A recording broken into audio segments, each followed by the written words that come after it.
All right, family, it's your brother Asad back again, not with a quick video.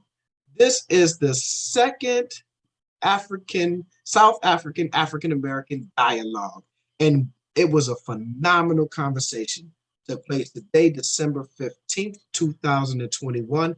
2 hours, 2 hours of intense, intelligent, and introspective conversation between South Africans and African Americans living in South Africa, Canadians, African Americans looking to move to South Africa, as well as we have my brother from Eritrea, who is Eritrean by uh, nationality, but who now lives in the United States, or who grew up in the United States, and he brought his perspective of what it's like being an African immigrant, being brought up in African American culture. So it was a phenomenal conversation. But since it was 2 hours, I'm going to break up the videos and release, first 30 minutes and then second 30 minutes. So it won't be overwhelming to sit down and try to watch 2 hours worth of dialogue. And I can tell from the watch time that most people only are watching about 10 minutes, but it's all good. The information is there for those who want to be soldiers and watch the entire video. So once again, I thank you. I love you. I appreciate you guys watching and supporting this channel. And without further ado, the South African American Dialogue Part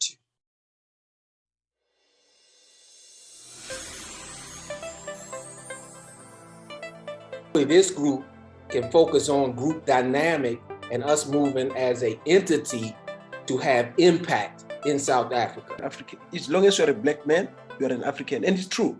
That's who we are. So we cannot let someone who misled us to redefine who we are. What they want us to believe what blackness is.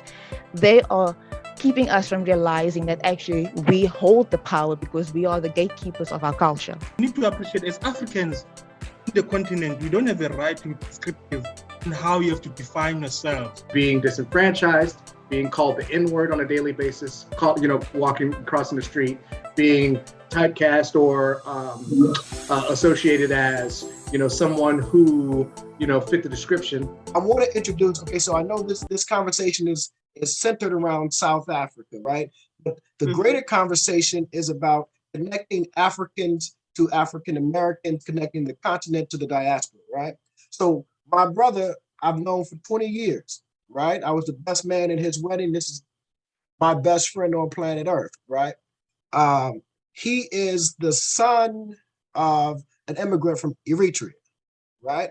But he grew up in Dallas. So when you hear him talk, he sounds like a Texan, but he is technically the very definition of what they say an African American. He's an African who was born in the United States and raised in the United States. So I want to get his perspective because I think it's important to understand these cultural similarities, cultural differences. And granted, Africa's not one culture.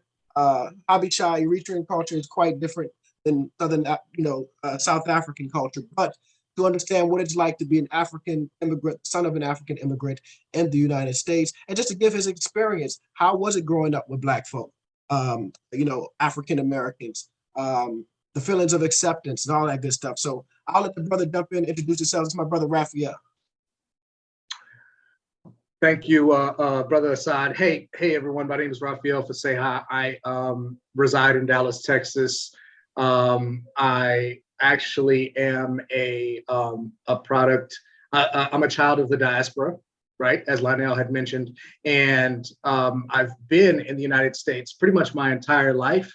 But as my parents and grandparents would say, you dream the American dream during the day, but you come home to Africa at night, right? So when I come home from school, when I come home from work, I'm always coming back home to the culture, even though it's ingratiated within the home front, right? And so I think I've really had, just growing up, two vantage points and two aspects of what a lot of people really want to try to take advantage of now. And I am inspired by everybody on this phone call who wants to take that excursion, whether it's for visiting or to, relocate altogether, visiting the continent is uber important, right? In having that level of exposure and having that available to you, because I can tell you, growing up, you know, I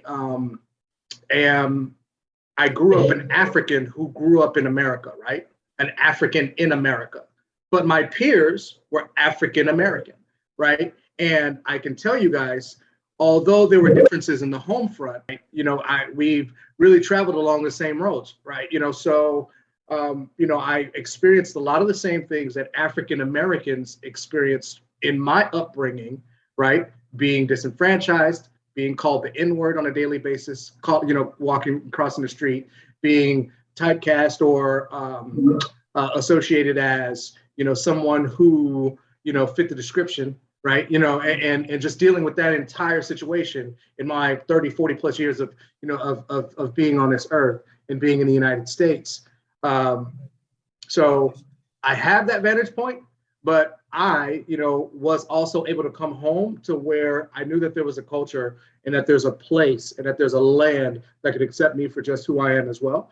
And, you know, I'm forever grateful for that and to have those two vantage points. So, yeah, you know, not to go into too much detail, right? You know, I'm a husband, a father, you know, of twins. I am a director of pharmaceutical sales over at Walgreens Specialty Pharmacy. So, you know, a lot of things, you know, has, you know, I've been privy and fortunate to really take advantage of, right? Got my hands in a lot of buckets from an entrepreneurial standpoint. You know, I don't know if I had those same opportunities or if I would have ever had those same opportunities in the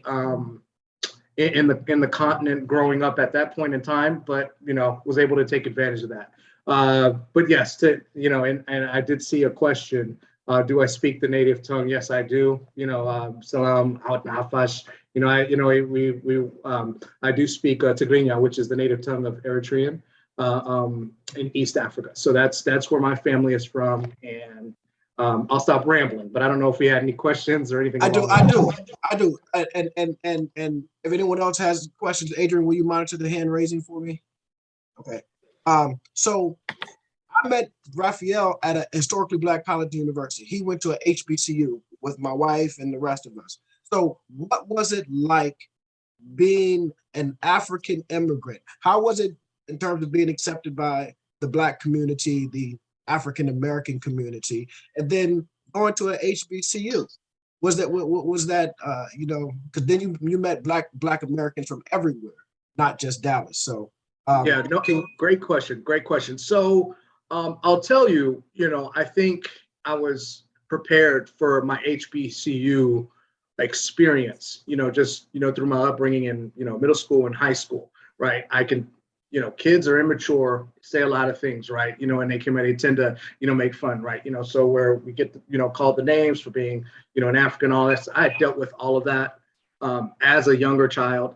And, you know, and there's always that level of acceptance and wanting to be a part of something that takes place as an impressionable child, right? You know, so you really want to think of that. So to say that it was the easiest, I'd be lying.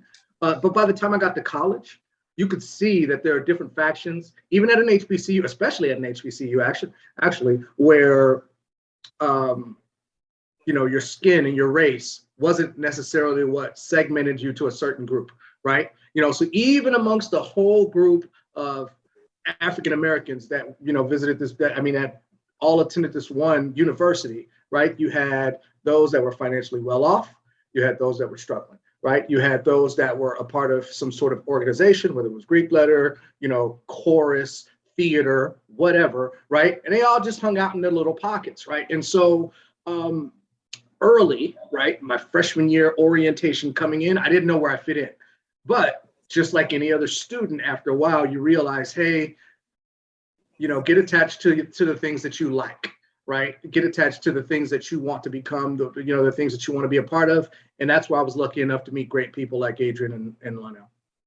And if you guys wonder why he keeps calling me Lionel, that's my government name, as you see on the screen right there. That's the government name, right? The government name, yes. But when someone has known you as long as Raphael, you know, you can call me Lionel. So I'll tell you the quick story of how I met this brother. He mentioned orientation class. This is how we became friends. I was in class and we were going around doing the introductions. And at the time, some of you may know, some of you may not know, I used to be a poet, or I am a poet, you know. And I was a college freshman, and my orientation teacher asked us, who you are, what do you do, and what do you want to be? And I said, I'm, Lionel King, and I'm a poet. And the teacher, a Black African American teacher, looked at me and said, "Oh, you ain't nothing but a rapper." And this brother, who did not know me from Adam, I think there's a profound difference between being a poet and a rapper. And I felt like the teacher was trying to belittle me. This is first day of orientation class. Raphael in the back of the class goes, "Man, how you gonna tell that man he a rapper when he says he's a poet?" And blah, blah, blah. And after that, man, we hit it off. Man, we walked out of class talking about Tupac, and we've been best friends ever since, man. So that's right. That's right. That's right. The one other thing that I will say is that Lionel's leaving out is, I was enamored by his bravery, because one comment that he made was, I mean, guys, he's 18, 19 years old. He's a freshman in college, and he has this 40-something-year-old professor who's probably tenured, who's been already typecast and belittled him, right? And he was brave enough to say, not only am I a poet, but I aspire to be the Black William Shakespeare. I had his back ever since, right? Yeah, that blew my mind. Right? I was like, wait a second, are you kidding me? And so at that point, that was why I felt the need to defend my friend. And so, yes, so it's just kudos to him. And yes, we've been thick as thieves ever since. Man, I appreciate that, brother. Let's jump into our South African family conversation. We have a question. Asad and Adrian and other African Americans who attended HBU, did you pledge Greek? I did. I'm a member of Phi Beta Sigma fraternity. That's Nash asking me that. Where's Nash? I don't see him. Oh, okay. Yeah, I'm a member. Can I step in on that one? Right. So I did not. Right. And I'm glad that we're sort of having this conversation. I know both Adrian and Asad did, pledge, and they're members of Greek letter organizations. To the conversation that we're having now, I can tell you guys that being a part of a Greek letter organization is not something that was really thought of, cultivated, or brought to the attention of myself or a lot of my friends that are children of the diaspora, right? That to call yourself Greek, number one, was just not even, it's unfathomable, right? It was, no, what are you talking about? We're African. Are you kidding me? It's like, I didn't travel all these miles to come to this, country to give you a great opportunity only to call yourself something else, right? And I promise you that was something that always came into my household. So when I first came on to campus at an HBCU, my mother said, "No, don't do anything like that. I don't know that. That sounds like a gang to me. Don't do that." Right? and obviously there are a lot of great benefits to being a part of that organization, right? And it's God bless my mother. She doesn't know anything about the community service efforts, tutoring, training, none of that. She was just like, "No, this just doesn't make sense whatsoever. That's not African. Don't do that." And as the oldest child, I followed suit. Now, my brother and siblings and others, like, they did not. We have some that, that did join organizations, right? My brother's a Mason, and I have cousins that are members of Greek letter organizations, but I did not as the oldest child because I feared my mom. Then the second part of Brother Nash's question was, he wondered why they never did African linguists.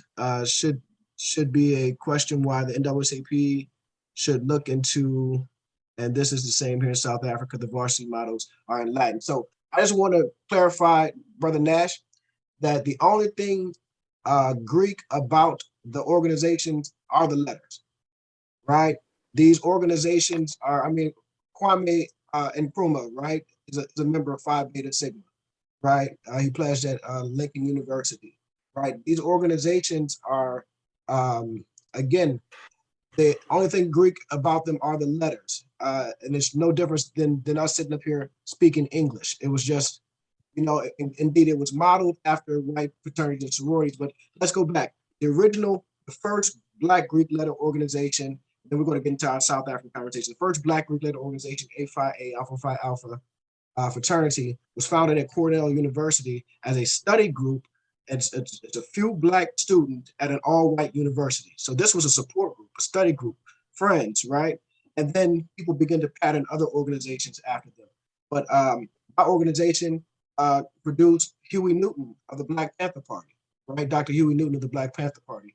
And if you look at the Black Panther Party, they had chapters across the nation. Why were they called chapters? Because he patterned the Black Panther Party after Phi Beta Sigma Fraternity Incorporated, right? So our motto is culture for service and service for humanity. These organizations have been pillars in the community, and they had their problems. A lot of times, you know, collegiate students wanted to throw parties and stuff like that, but the organizations themselves have been profoundly impactful in Africa. I mean, Martin Luther King is a member of Alpha Phi Alpha, you know, and we can go on and on about these individuals and what these organizations mean. Now, we can talk about elitism and all of that good stuff, but I'm poor and broke, so I can't be elitist.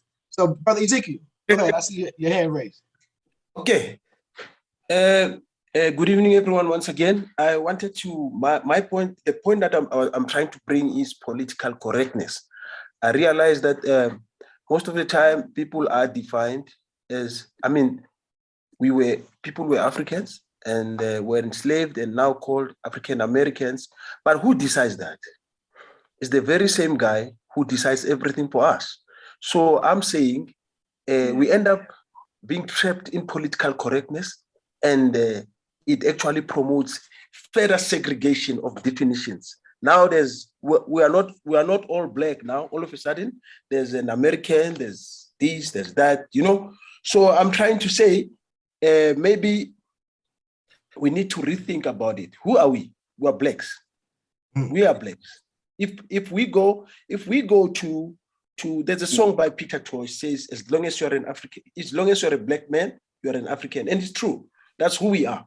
So we cannot let someone who misled us to redefine who we are.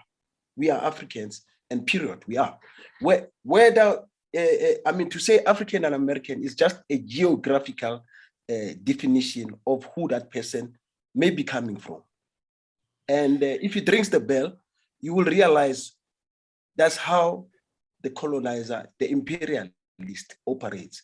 They'll always find a way to use words that are convenient for them and even impose those words to us, to those whom they've wronged. That's my first point. And then maybe on a lighter note as well is that tomorrow is the 16th of December.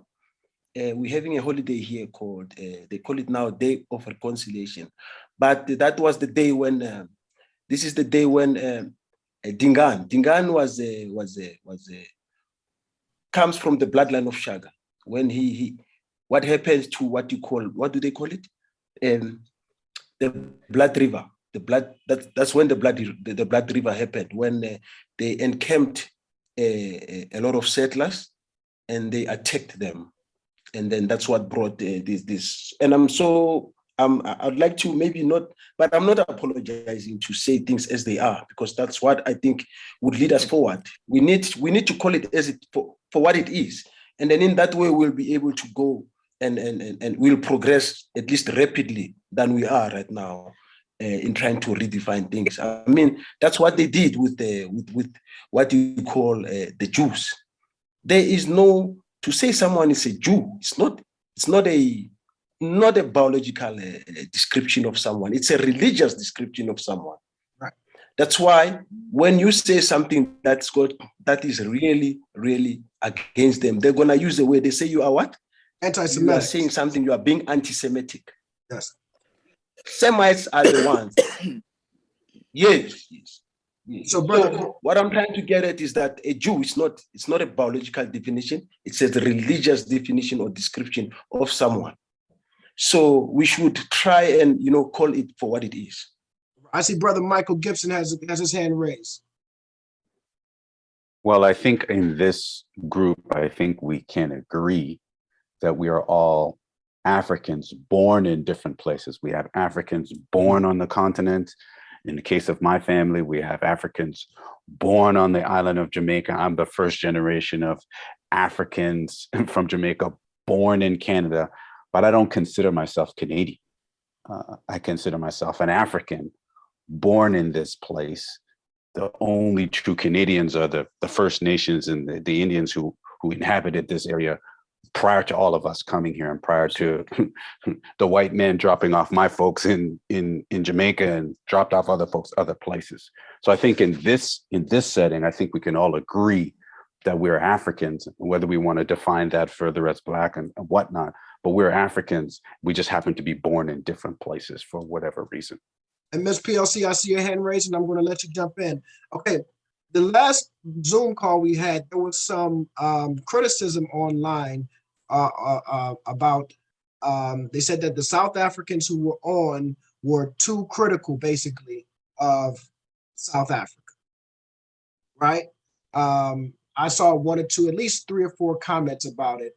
They said that, you know, so I want to know, and I want to direct this to Ms. PLC because she's an individual who has chosen South Africa as her home. And we know that last time she mentioned the Constitution was one of the reasons that she chose to look at South Africa.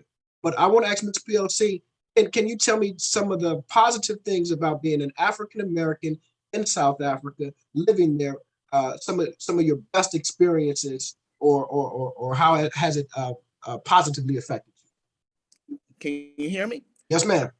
Okay. My husband and I first came to South Africa in 1998. I came here on a trade mission with a New York group. So I've been coming, and then I've also my second base of reference is Malawi. So I've been to approximately over 11 different African countries. I'm a business consultant. One of the things that we living where we are now in Cape Town, we've been here since 2013, and we had been in the Peace Corps in St. Vincent and the Grenadines for 2011 to 2013. So when we were in the Peace Corps in St. Vincent, it was just too hot down there. Too many hurricanes, too many tornadoes. I don't care what you call them, too much bad weather. But one of the things when we decided to come to South Africa in 2009, the second time, we found out that people were saying, my family was saying, why Africa? It's not safe. They hijack, they do this, they do that. And I said, look, every country's got its bad points, but I cannot do any better than to leave where I am from, where I was from, to where I am coming and make a way. Language is not a problem for me. I started off in Joburg.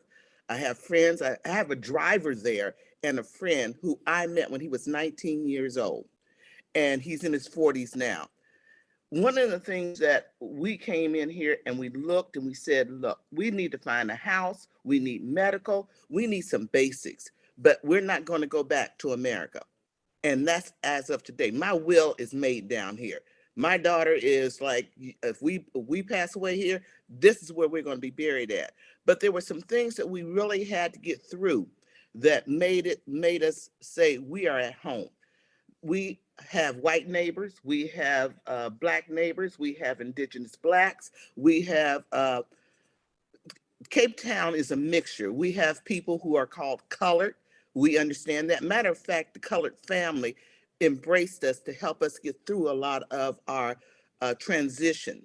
I stayed with a woman who was COSA for over 7 months. She is a lieutenant colonel, retired, one of the first Black women in the military in South Africa. So it's about where were we going to live at? Our problems is that we didn't have any problems. I still don't have any problems. And if I do, I know how to solve them. I know how to call the police. I know how to go to the hospital. I know how I know my daughter was here from Spartanburg, South Carolina in January. That was only the 3rd time she had been here. And we left her. Everybody's like, don't you miss your family? Yes, but you know what? You got Zoom, you got Skype. And if people want to find me, hit me up on the computer. But the point of what I want to say is I love South Africa. when these countries I have traveled to, I have enjoyed. I have enjoyed learning. I have enjoyed the people who took the time enough to say, what do you need to know? How do how can I help you? I have never been ever down here not welcomed home there. Ms. PLC, I want to thank you for what you're saying, because you said that you've been welcomed home everywhere you went. And I want to get Warren Green and then TSHEPO. You guys are next, and I see the other two hands that are raised. But I can second that. When my wife and I first went to the continent in 2009, and actually she was there prior before me. Everywhere we went in Tanzania, people were telling us, welcome home. So this whole idea that somehow Africans dislike African Americans, and they were telling me welcome home in Egypt. A bunch of Arabs, right? Yeah, were telling me yeah, welcome yeah. home in Egypt, right? Yeah. I had, and this was in 2009. I had an Obama shirt on, right? And Yeah. I was walking in. Love Obama here. Yeah. Yeah. I was walking in Cairo, and people were pointing to my shirt and honking their horn, saying, Obama, Obama. And I mean, he was, a rock star in 2008, in 2008, 2009. So Okay. I have never been anywhere on the continent where someone has made me feel unwelcome based on being an African American. I've always felt welcome, and no more have I felt welcome than in South Africa, in Johannesburg, Cape Town. But I want to let Mr. Warren Green jump in here. Hey, blessings, everyone. My name is Warren Green. I'm from Atlanta. I was born in Washington, D.C., but I live in Atlanta. I work at Morehouse College. I've worked there for 15 years. And my feedback on this is, yes, what everyone said. They do love us in our motherland, and it's for our destiny to come back and build. But also be very understanding of culturally the difference between us and Africans. We understand the level of tribalism in these countries. And so we have to look at ourselves as an African-American tribe. That's the facts. You can't come here and be, I'm African, and it doesn't work like that. You are an African-American tribe, which have certain values, certain way you do things that the people don't understand. And so you have to explain to them how you see things as they have to explain their traditions and cultures. I've come here specifically, matter of fact, my lady is on the call in Bali, and we just had a beautiful South African baby, Ndima. And so I'm invested. I'm in it for the long haul and building some business understandings. The honey industry is like 90% white. We need to get in here and build businesses and help employ. And also we have to decide what level of politics. There's a group called the Pan-African Parliament that I'm getting involved with to help them start to us as an organized entity of African Americans coming to South Africa. What are we going to do as a unit? We do a lot individually. That's one of our issues in Africa. We all go as individuals, as families. But when you look at the Chinese, the Indians, the Pakistanis, they come 50, 100 deep. And that's why they running all of the businesses in neighborhoods, all of the this, all of the that. So hopefully this group can focus on group dynamic and us moving as an entity to have impact in South Africa. That to me, because we having a benefit of coming from America, is a lot of AGOA, which they can bring we can bring duty-free products from South Africa into America to help farmers and businesses. So we got a lot of tools in our toolkit, but we need to go to the next level, not just from the cultural point, but also business, family, institution building. So that's all I want. Thank you so much, brother. I appreciate it. Temple. Can everyone hear me? Yes, sir.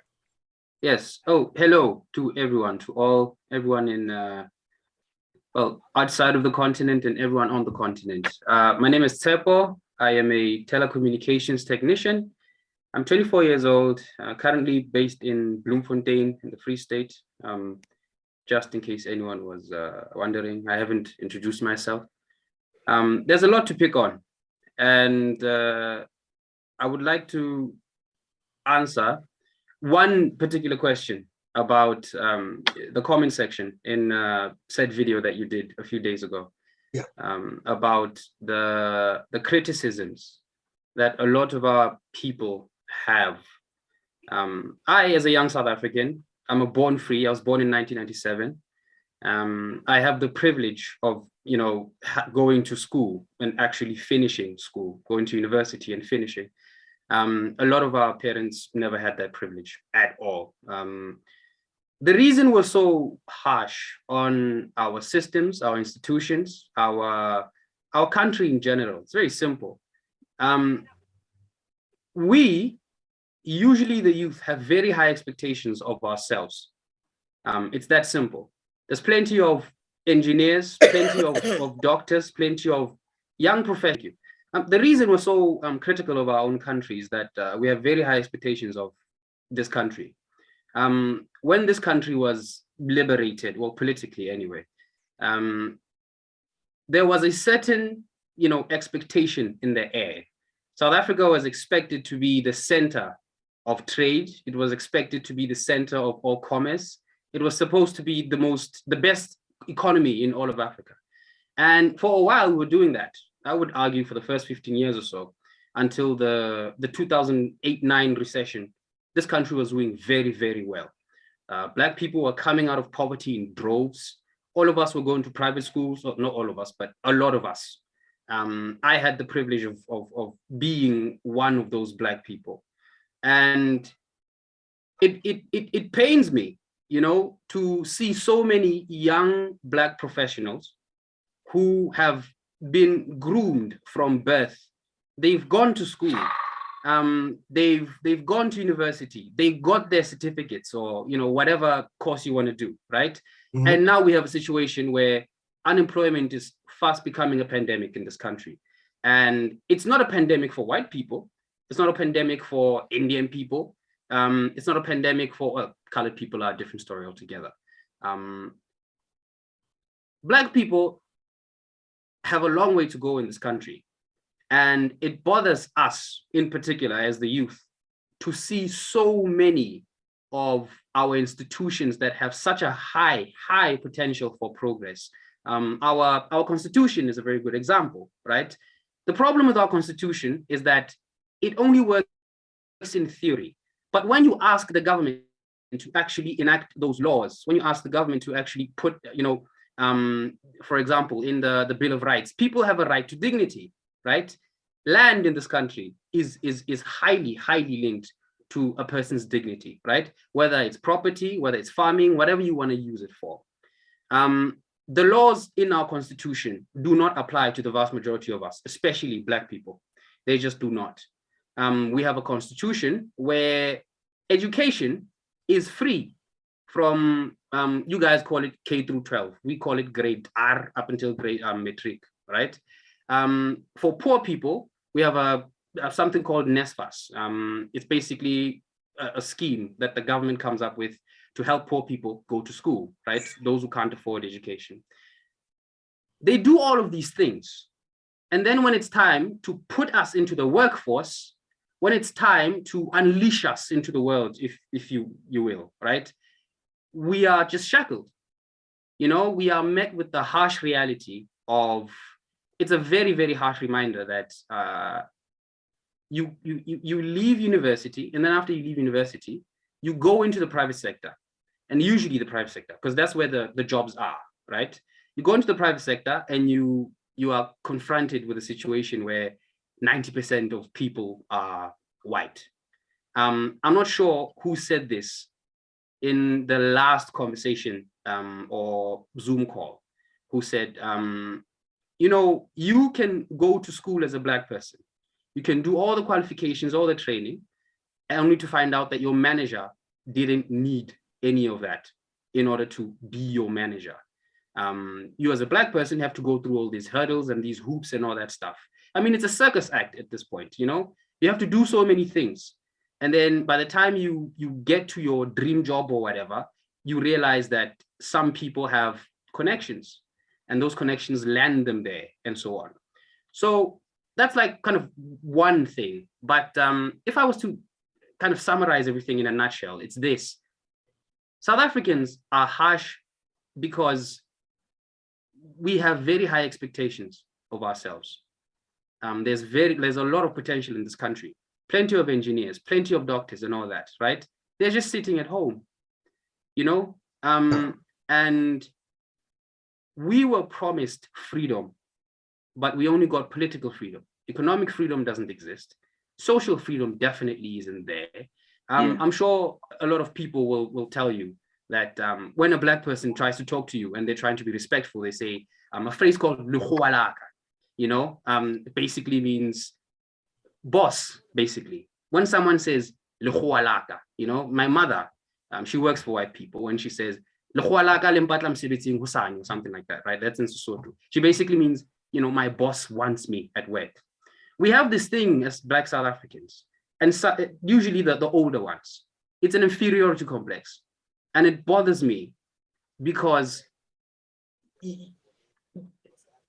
it's not their fault, you know, that a lot of them didn't get the chance to be educated. It's not their fault that so many of them were put into a situation where their existence was entirely dependent on whether or not, you know, a white person was feeling like paying them that day, you know. You put someone in a room for long enough, you tell them that they're inferior, they're dumb, they're stupid, they cannot survive without the white man. Trust me, even a PhD psychologist or whoever, he's gonna end up thinking that he's inferior. Yeah.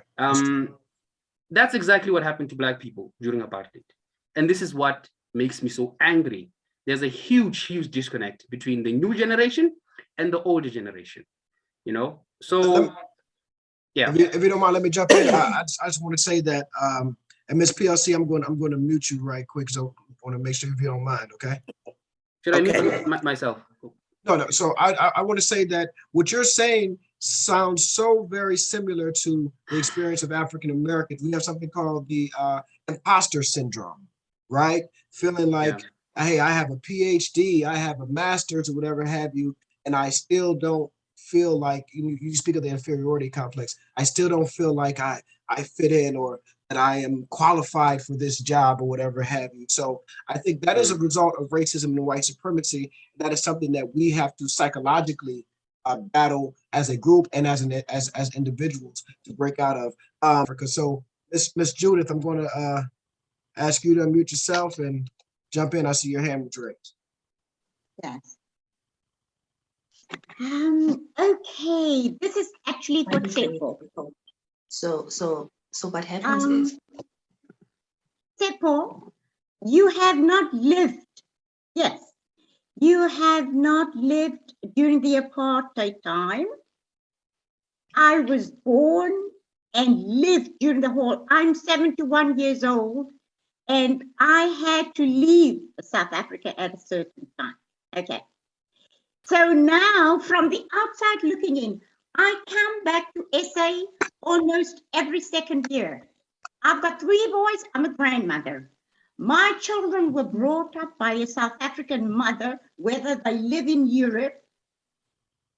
I have instilled in them the values that I've received. Now I'm asking you, do you ever listen, no matter whether they were educated or not? Your grandmother, they might not be educated, but boy, do they know something. They really know a lot. And sometimes just by listening to them, sitting down and listening to them, I am sure there is a lot that you can learn from them. I can assure you that. When I came to Europe, I had to go back to school to be able to work.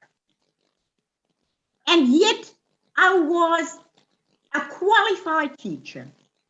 I had to go back 3 years to university to be able to work, to speak the language and to be able to work. And I can assure you, after my divorce, it wasn't easy. So sometimes, it's so easy This is my from the outside really looking in. When I come home, sometimes I'm so disappointed at what I see. Honestly, I am so disappointed. Now, let me tell you something. In 94, my mother wanted me to come back.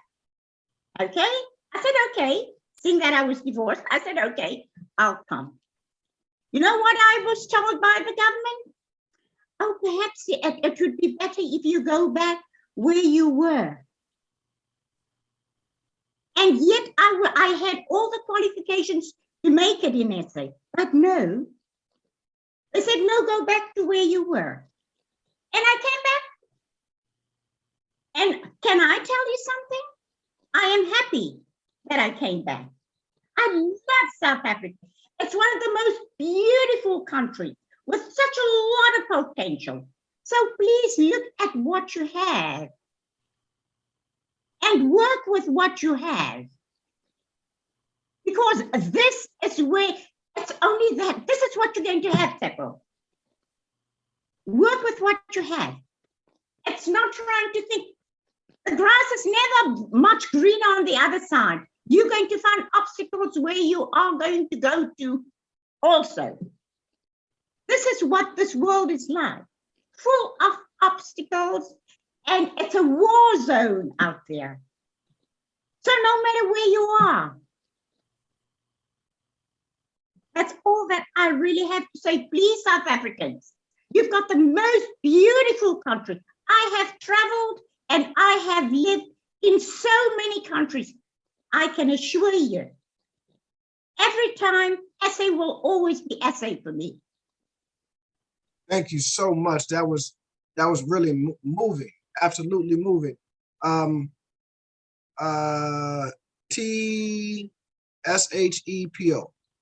Teppo, she was talking to me. Oh, Yes. she was okay. Yes. Okay, I said her hand was raised. So did you want to did you raise your hand again? Yeah, it's up. Yes. Okay, go ahead. No, quick comment. I was raised to listen to my elders, so I will take everything that Mrs. Judith just said to heart. I think I might have perhaps, maybe I'm guilty of giving off a little bit of a pessimistic attitude about the country. I'm not sure. I look at our country, just to clarify my position. I look at our country as a kind of, it needs a kind of tough love approach, in my opinion. In a nutshell, we as South Africans need to change our mindset in many ways. And the way I see it is that there isn't any political will in our country. And that's a large reason as to why we have stagnated largely since around 2011, 2012. And I hear Mama Judith over there saying that I have to work with what I have. And I appreciate that advice. However, we somehow have to find a way to use what we have to make more. And the way things are going at the moment, that doesn't seem to be, around the horizon. Of course, I'm not going to give up. I'm determined to stay in this country. I'm determined to make things work. Hopefully, my youthful exuberance, I've been told, is going to wear off over time. I hope that doesn't happen. But for now, I'm ready to go. So yeah, to everyone who maybe I misled the conversation, I don't know, but I'm not a pessimist. I'm incredibly optimistic with a touch of realism.